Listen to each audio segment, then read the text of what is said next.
السلام عليكم ورحمة الله وبركاته. الحمد لله الذي هدانا لهذا وما كنا لنهتدي لولا أن هدانا الله. اللهم صل وسلم على رسولك ونبيك محمد وعلى آله وصحبه أجمعين. أما بعد. വേദിയിലെ ബഹുമാന്യരായ നേതാക്കന്മാരെ, സദസ്സിലെ പ്രിയപ്പെട്ട സഹോദരി സഹോദരന്മാരെ, ചെറുകാവ് മണ്ഡലത്തിൻ്റെ ഈ സമ്മേളനത്തിൽ എനിക്ക് നിർദ്ദേശിക്കപ്പെട്ട ഏരിയയിലൂടെ വളരെ കുറഞ്ഞ സമയം സംസാരിക്കണം എന്നാഗ്രഹിക്കുന്നു. മുഖവുരയൊന്നും എടുക്കുന്നില്ല. ഇസ്ലാം എന്ന് പറയുന്നൊരു സമാധാനത്തിൻ്റെ മതം, അത് പലപ്പോഴും പ്രതിക്കൂട്ടിൽ നിൽക്കാറാണ് പതിവ്. ഇപ്പോഴും അങ്ങനെ തന്നെയാണ്. രാജ്യത്തുണ്ടാകുന്ന ഓരോ പ്രശ്നങ്ങൾക്കും, തീവ്രവാദികളുണ്ടാക്കുന്ന ഓരോ വിനകൾക്കും പഴി കേൾക്കേണ്ടതും അതിന് തലതാഴ്ത്തി നിൽക്കേണ്ടതും പരിശുദ്ധമാക്കപ്പെട്ട ഒരു മതമായി മാറുകയാണ്. ഇസ്ലാം എന്ന പദത്തിൻ്റെ അർത്ഥം തന്നെയും സമാധാനമെന്നാണ്. സമാധാനം ആഗ്രഹിക്കുന്ന, എങ്ങനെയാണ് മതം സമാധാനം നൽകുന്നത് എന്നാണ് മുജാഹിദ് പ്രസ്ഥാനം പഠിപ്പിക്കാൻ ആഗ്രഹിക്കുന്നത്. അല്ലദീന ആമനു വതത്മഇന്നു ഖുലൂബുഹും ബിദിക്രില്ലാഹ് അലാ ബിദിക്രില്ലാഹി തത്മഇന്നുൽ ഖുലൂബ്. അതാണ് ഈ മതത്തിൻ്റെ കാതൽ. ഈ മതമെന്ന് പറയുന്നത് മറ്റുള്ള മതങ്ങൾക്ക് ബദലായി വന്നതല്ല. ഈ മതമെന്ന് പറയുന്നത് പ്രവാചക തിരുമേനി സല്ലല്ലാഹു അലൈഹി വസല്ലം പുതിയതായി 6-ാം നൂറ്റാണ്ടിൽ കൊണ്ടുവന്ന ഒന്നുമല്ല. മറിച്ച് അല്ലാഹു സുബ്ഹാനഹു വ തആല ആകാശലോകത്തു നിന്ന് ഒരു നിയമമിറക്കുകയാണ്, ചില നിർദ്ദേശങ്ങൾ വെക്കുകയാണ്. ആ നിർദ്ദേശങ്ങളിൽ ഉള്ള വളരെ പ്രധാനപ്പെട്ടതാണ് അലാ ബിദിക്രില്ലാഹി തത്മഇന്നുൽ ഖുലൂബ്.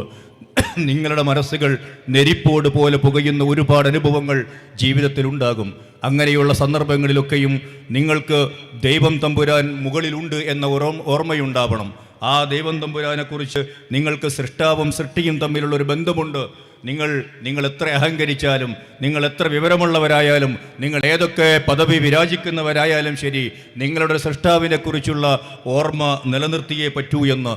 നമ്മൾ നിസ്സാരന്മാരാണ്. നമ്മൾ ജീവിക്കുന്ന ഈ ഭൂമിയും നിസ്സാരമായ ഒരു ഗോളമാണ്. ആ ഭൂമി കറങ്ങിക്കൊണ്ടിരിക്കുന്ന, ആരെയാണോ കറങ്ങുന്നത് ആ സൂര്യൻ നക്ഷത്ര കൂട്ടങ്ങളിലെ വളരെ ചെറിയ ഒരു കുട്ടിയാണ്. അതിനെ വീങ്ങാൻ പ്രാപ്തരായ ഒട്ടനവധി നക്ഷത്രങ്ങളും നക്ഷത്രക്കൂട്ടങ്ങളും ഗാലക്സികളും അങ്ങനെയുള്ള ഒരുപാട് സംഗതികൾ ആകാശലോകത്തുണ്ട്. ഇതെല്ലാം കൂടി ചേർന്ന് ഇനിയും കുറേ പറയാനുണ്ട്. മനുഷ്യബുദ്ധിക്ക് ഗോചരമാവാത്ത വിധം പ്രപഞ്ചത്തെക്കുറിച്ച് ശാസ്ത്രജ്ഞന്മാരായ ആളുകൾ നമ്മോട് വിശദീകരിച്ചു തരുന്നു. നമ്മൾ മനസ്സിലാക്കേണ്ടത്, ആ പ്രപഞ്ചത്തെ നിയന്ത്രിക്കുകയും ആ പ്രപഞ്ചത്തിൻ്റെ ഒരു അളവ് തെറ്റാതെ കുല്ലും ഫീ ഫലകി യസ്ബഹൂൻ, ആകാശലോകത്തെ ഓരോ ഗോളങ്ങളും ഒരു നാനോ സെക്കൻഡ് പോലും വ്യതിയാനം വരാതെ സഞ്ചരിച്ചു കൊണ്ടിരിക്കുകയും ചെയ്യുന്നത് കൊണ്ടാണ് ഈ പ്രപഞ്ചമുണ്ടാകുന്നത്. എന്താണ് അങ്ങനെ? ഇന്നാ കുല്ല ശൈഇൻ ഖലഖനാഹു ബിഖദർ. ഓരോന്നും നിശ്ചയിച്ചിട്ടുണ്ട്.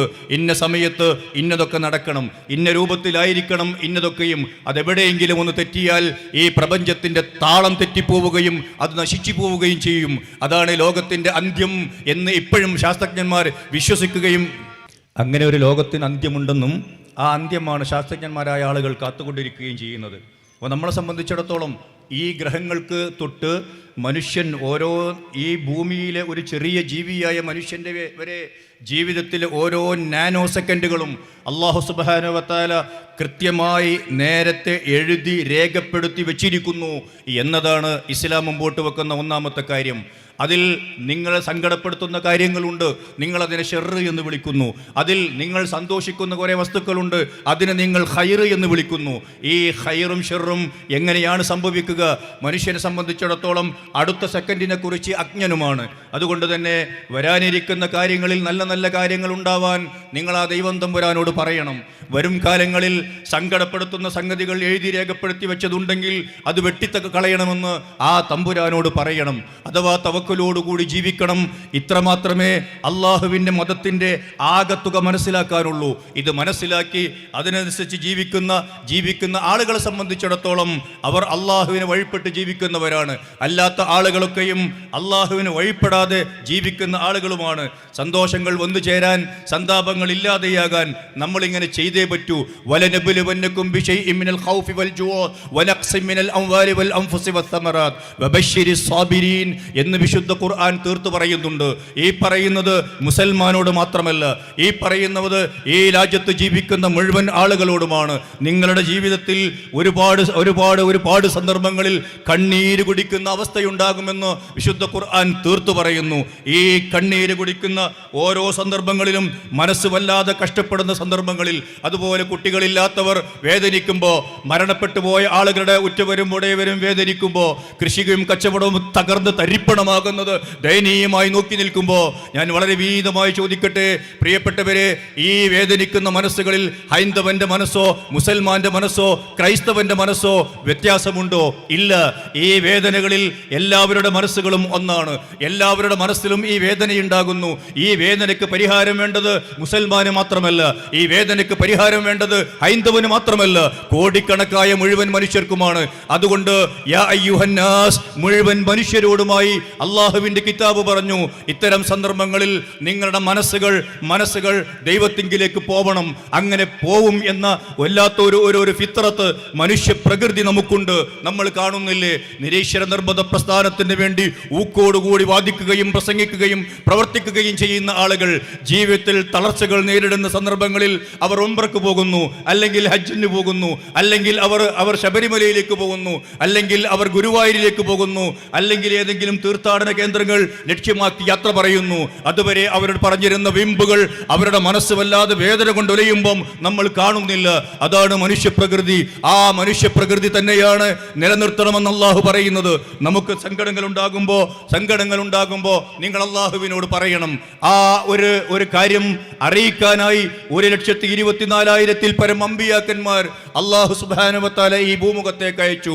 അൽയൗമ അക്മൽതു ലക്കും ദീനക്കും വഅത്മംതു അലൈക്കും നിഅമതി വറളീതു ലക്കുമുൽ ഇസ്ലാമ ദീന എന്ന് അല്ലാഹുവിന്റെ കിതാബ് സർട്ടിഫൈ ചെയ്യുമ്പോൾ ഇനി ഒരു പ്രവാചകൻ വരില്ല എന്നതിന്റെ ധ്വനി മാത്രമാണ് അവിടെയുള്ളത്. ഇനി നിങ്ങൾക്ക് മതത്തിൽ പുതുതായി കൂട്ടിച്ചേർക്കുക സാധ്യമല്ല.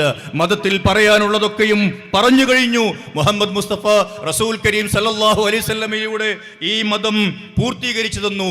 ഇനി നിങ്ങൾ ഇതിനനുസരിച്ച് ജീവിക്കുകയാണ് വേണ്ടത് എന്നാണ് അള്ളാഹുവിന്റെ മതം പറയുന്നത്.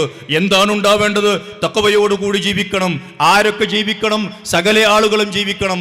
അങ്ങനെ വന്നാൽ നിങ്ങളുടെ മനസ്സിന്റെ സകല സങ്കടങ്ങൾക്കും അള്ളാഹു ഒരു തുറവി ഉണ്ടാക്കി തരും. വമൻ യത്തഖില്ലാഹ യജ്അൽ ലഹു മഖ്റജ വയർസുഖുഹു മിൻ ഹൈസു ലാ യഹ്തസിബ് വമൻ യതവക്കൽ അലല്ലാഹി ഫഹുവ ഹസ്ബുഹു ഇന്നല്ലാഹ ബാലിഉ അംരിഹി ഖദ് ജഅലല്ലാഹു ലികുല്ലി ഷൈഇൻ ഖദ്റ.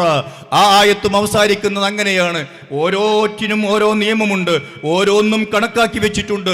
അതുകൊണ്ട് നിങ്ങൾ അതൊക്കെ മനസ്സിലാക്കി സൂക്ഷ്മതയോടുകൂടിയാണ് ജീവിച്ചു പോകുന്നത് എങ്കിൽ നിങ്ങളുടെ ക്രൈസിസുകൾക്ക് മുമ്പിൽ ഒരു എക്സിറ്റ് അല്ലാഹു സുബ്ഹാനഹു വ തആല തരും എന്ന് ഇത് വിശ്വസിക്കണം. ഇത് വിശ്വസിക്കുന്നത് എവിടെയാണ്? ഓരോ മനുഷ്യന്റെയും മനസ്സുകളിലാണ്. ഓരോ മനുഷ്യന്റെയും ഭൗതികമായ ശരീരങ്ങളിലല്ല, ഓരോ മനുഷ്യന്റെയും കുടുംബ മഹിമയിലുമല്ല, ഓരോ മനുഷ്യന്റെയും മനസ്സാണ് ഇത് ഉൾക്കൊള്ളേണ്ടത്. അതുകൊണ്ട് തന്നെ മാനസികമായ മാറ്റത്തെ മാത്രമേ ഇസ്ലാം അംഗീകരിക്കുന്നുള്ളൂ. വാളുകൊണ്ട് മാറ്റണമെന്ന് ഒരു പ്രവാചകനും പഠിപ്പിച്ചിട്ടില്ല. അധികാരം ഉപയോഗിച്ച് നീക്കി നിർത്തണമെന്ന് ഒരു പണ്ഡിതനും എഴുതി വെച്ചിട്ടില്ല. അള്ളാഹുവിന്റെ മതം ലാ ഇക്റാഹ ഫിദ്ദീൻ ഖദ് തബയ്യന റുശ്ദ് മിനൽ ഗയ്യ് എന്ന് കൃത്യമായി പറഞ്ഞു. ഫമൻ ശാഅ ഫൽയുമിൻ വമൻ ശാഅ ഫൽയക്ഫുർ. ഇഷ്ടമുള്ളവർക്ക് ഞാൻ ഈ പറയുന്ന ഒരു നിലപാടിലേക്ക് വരാം, ഇഷ്ടമില്ലാത്തവർക്ക് നമ്മൾ ഈ പറഞ്ഞ നിലപാടിൽ നിന്ന് പുറത്തു പോകാം. അതാണ് അള്ളാഹുവിന്റെ മതം നമ്മളോട് പറയുന്നത്. നമ്മൾ ആലോചിക്കുക, നമ്മുടെ ഈ മലയാളക്കര എന്ന് പറയുന്നത് സുലൈമാൻ നബിയുടെ കാലം തൊട്ട് അറബികളുമായി ബന്ധമുള്ള ഒരു നാടാണ്. സുലൈമാൻ നബിയുടെ കൊട്ടാരത്തിൽ നിലമ്പൂരിൽ നിന്ന് ചാലിയാറ് വഴി കല്ലഴി എന്ന് പറയുന്ന ആ പേരുണ്ടല്ലോ, അത് കല്ലായിയായി നമ്മളിപ്പോ പറയുന്നു. കല്ലുകൊണ്ട് അഴികെട്ടിയ ആ തുറമുഖത്തിലൂടെ തേക്കിന്റെ ഉരുപ്പടികൾ കടന്നുപോയി സുലൈമാൻ നബിയുടെ കൊട്ടാരത്തിൽ അതിന്റെ ഉരുപ്പടികളുണ്ട് എന്ന് ചരിത്രത്തിൽ നമ്മൾ വായിക്കുന്നുണ്ട്. അക്കാലം തൊട്ട് അറബികളുടെ വല്ലാത്തൊരു ബന്ധം മലയാളക്കരയിലെ ആളുകളുമായിട്ടുണ്ട്. അന്ന് മുഹമ്മദ് നബി വന്നിട്ടില്ലല്ലോ. പിന്നീടും നൂറ്റാണ്ടുകളോളം ഈ വ്യാപാര ബന്ധം നിലനിന്നു പോയി. ആ അറബികളിൽപ്പെട്ട ഒരുത്തനാണ്, ഒരാളെ പറഞ്ഞയച്ചു കൊടുത്താണ് ഇബ്നു മാജിദ് എന്ന് പറയുന്ന ഒരാളാണ് വാസ്കോഡിഗാമയെ തെറ്റാതെ കടലിലൂടെ ഈ കാപ്പാട് കൊണ്ട് ഇറക്കിയത് എന്ന് വിദ്യാർത്ഥികൾ സ്കൂളുകളിൽ പഠിക്കുന്നു. ഒന്നുമില്ലാതെ കയ്യിലൊരു മേപ്പും പിടിച്ച് കുറെ പൊട്ടന്മാർ പോർച്ചുഗീസുകാരായ ആളുകൾ കപ്പൽ കയറി പോരുകയായിരുന്നു. ആളുകൾ ചോദിച്ചു, നിങ്ങളുടെ കയ്യിൽ ദിശയറിയാനുള്ള മാർഗം എന്താണുള്ളത് എന്ന്. അവർ പറഞ്ഞു, ഞങ്ങളുടെ കയ്യിൽ ഒരു മേപ്പുണ്ട്. അല്ലയോ കൂട്ടരെ, നടുക്കടലിൽ എന്ത് മേപ്പ് എന്ന് ചോദിച്ചപ്പോഴാണ് അവർ മേപ്പോട്ട് നോക്കിയത്. അങ്ങനെയുള്ള ഒരു വല്ലാത്ത അവസ്ഥ. ഞാൻ സൂചിപ്പിക്കുന്നത്, കല്ലായി എന്ന് പറയുന്ന സ്ഥലത്തിന് പേരിട്ടത് അറബികളാണ്. കേരളത്തെക്കുറിച്ച് നിങ്ങൾ ഒന്ന് രണ്ട് ആ പേരുണ്ടായതിന്റെ കാരണങ്ങൾ പഠിച്ചിട്ടുണ്ട് സ്കൂളുകളിൽ. കേരം തിങ്ങും കേരള നാടായതുകൊണ്ട് കേരളത്തിന്റെ അങ്ങനെ അത് ചേരളം, പിന്നെ കേരളത്തെ നമ്മൾ അങ്ങനെ വിളിച്ചു എന്നൊക്കെ വിളിക്കുന്നുണ്ട്. അതുപോലെ പരശുരാമൻ വഴിയെറിഞ്ഞപ്പോ അധികമായി വന്നു ചേർന്ന ഭൂമിയായതുകൊണ്ട് ഭൂമി ചേർന്ന് വന്ന ഇന്ത്യ മഹാരാജ്യത്തിലേക്ക് ചേർന്ന് വന്നതിന് ചേരളം എന്ന് വിളിക്കുന്നു എന്ന് പറയാറുണ്ട്. ഞാൻ വിശ്വസിക്കാൻ ആഗ്രഹിക്കുന്നത് ആ രണ്ട് വിശദീകരണവുമല്ല. അറബികളായ ആളുകൾ ഈ നാട്ടിലേക്ക് വന്ന് അവർ ഈ രാജ്യത്തെ ഈ പ്രസിദ്ധമാക്കപ്പെട്ട മണ്ണിനെ, സൗഹാർദ്ദത്തിന്റെ ഈ വിളനിലത്തെ, ഈ സുന്ദരമായ ഭൂമിയെ അവർ ഖൈറാലം ഖൈറാലം ഖൈറാലം എന്ന് വിളിച്ചിരുന്നു. ഈ ഖൈർ ആലം ലോപിച്ച് പിന്നീട് കേരളമായതാണ് എന്ന് ചരിത്ര പുസ്തകങ്ങൾ നമ്മളോട് പറയുന്നുമുണ്ട്. ഈ കേരളത്തിൽ കുറച്ച് നൂറ്റാണ്ടുകൾ പിന്നോട്ട് പോയാൽ സാമൂതിരി എന്ന് പറയുന്ന ഒരു രാജാവ് ഭരിച്ചിരുന്നു. രാജാവ് ഭരിച്ചിരുന്നു. അദ്ദേഹത്തോടൊപ്പം കുഞ്ഞാലിമാർ എന്ന് പറയുന്ന ആളുകളും ഉണ്ടായിരുന്നു. അദ്ദേഹത്തിന്റെ കാലഘട്ടത്തിൽ അൽ ഫത്ഹുൽ മുബീൻ ലിസാമിരി അല്ലദീ യുഹിബ്ബുൽ മുസ്ലിമീൻ എന്ന ഒരു കിതാബ് ഇറങ്ങിയിട്ടുണ്ട്. ഖാലി മുഹമ്മദ് രചിച്ച ഈ പുസ്തകം 1570 ഹിന്ദു മുസ്ലിം ഒരുമയിൽ ചാലിയത്ത് അവരുടെ ഒരു കോട്ട തകർത്തതിന്റെ സന്തോഷം രേഖപ്പെടുത്തുന്ന ഒരു കൃതിയാണത്. ആ കൃതിയാണ് അൽ ഫത്ഹുൽ മുബീൻ ലിസാമിരി അല്ലദീ യുഹിബ്ബുൽ മുസ്ലിമീൻ എന്ന് പറയുന്നത്. പിന്നീട് ഈ പോർച്ചുഗീസുകാരും ബ്രിട്ടീഷുകാരുമാണ് മലയാളക്കരയിലെ മാപ്പിളമാരെയും മലയാളക്കരയിലെ ഹിന്ദുക്കളെയും രണ്ട് തട്ടിലാക്കാൻ വേണ്ടിയുള്ള ശ്രമം നടത്തിയത്. അതിനെതിരിൽ പോരാട്ടങ്ങൾ ഓരോന്നുണ്ടായി. പക്ഷെ അവിടെ നമ്മളിനി പറയേണ്ടത് ഭരണകർത്താക്കളായ ആളുകളോട്, ബ്രിട്ടീഷുകാരായ ആളുകളോട് ഡിവൈഡഡ് ആൻഡ് റൂൾ, ഭിന്നിപ്പിച്ച് ഭരിക്കുക എന്ന തന്ത്രം മെനയുകയും മുസൽമാനെയും ഹൈന്ദവരെയും ശത്രുക്കളാക്കാനുള്ള പണിയെടുക്കുകയും ഒക്കെ ചെയ്തുകൊണ്ടേയിരുന്നു.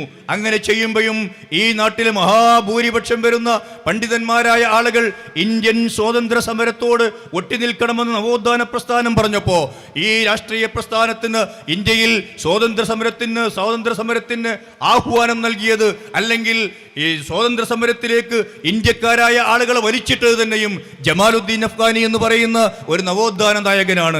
ജമാലുദ്ദീൻ അഫ്ഗാനി ഇന്ത്യക്കാരോട് ചോദിച്ചു, ഓ ഇന്ത്യക്കാരെ, നിങ്ങൾ കൊതുകുകളായി മാറുകയാണെങ്കിൽ, നിങ്ങൾ ഒന്നായി മൂളിയാൽ ആ മൂളൽ കേട്ട് ഭയന്നോടാനല്ലേ ബ്രിട്ടീഷുകാരുള്ളൂ.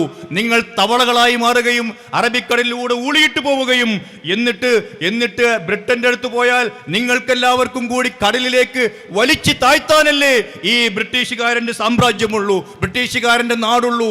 അപ്പോഴാണ് നമ്മളെ ആളുകളെ സംബന്ധിച്ചിടത്തോളം അതൊരു വികാരമായി മാറുന്ന പശ്ചാത്തലമുണ്ടായത്.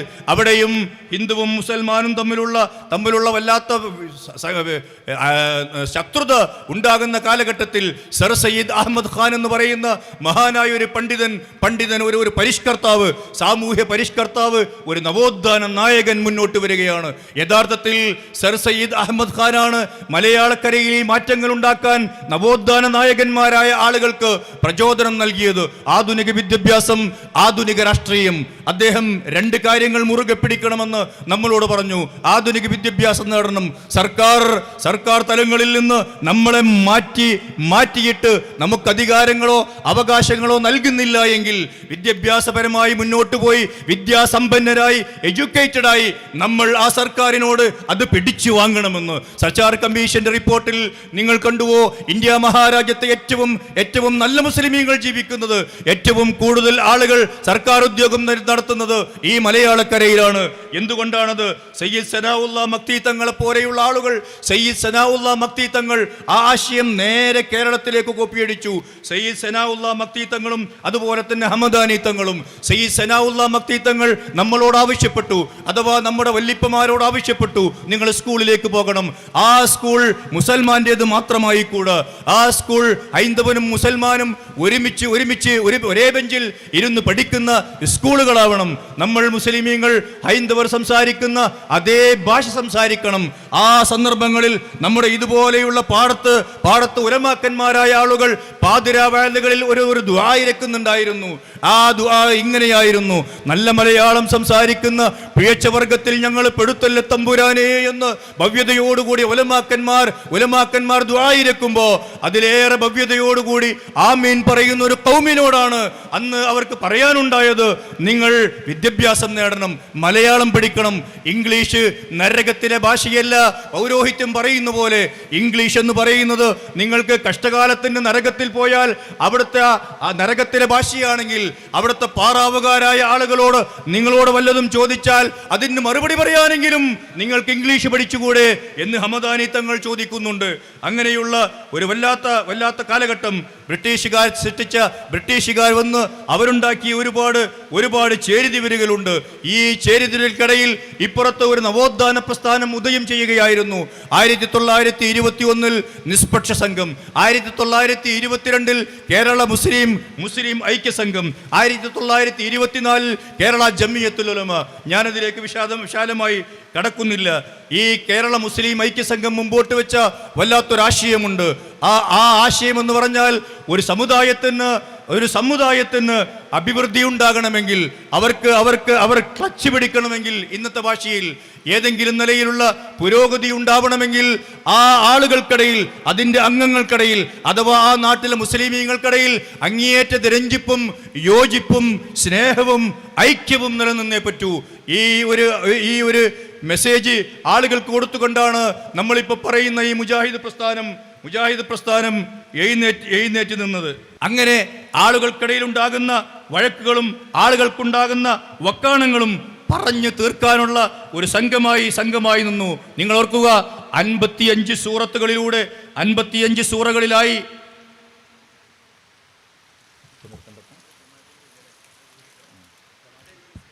8:20 ജമാഅത്ത് നമസ്കാരം. നമ്മൾ പള്ളിയിലേക്ക് നീങ്ങുന്നു. ബാക്കി ജമാഅത്ത് നമസ്കാരത്തിന് ശേഷം തുടരും ഇൻഷാ അല്ലാഹ്.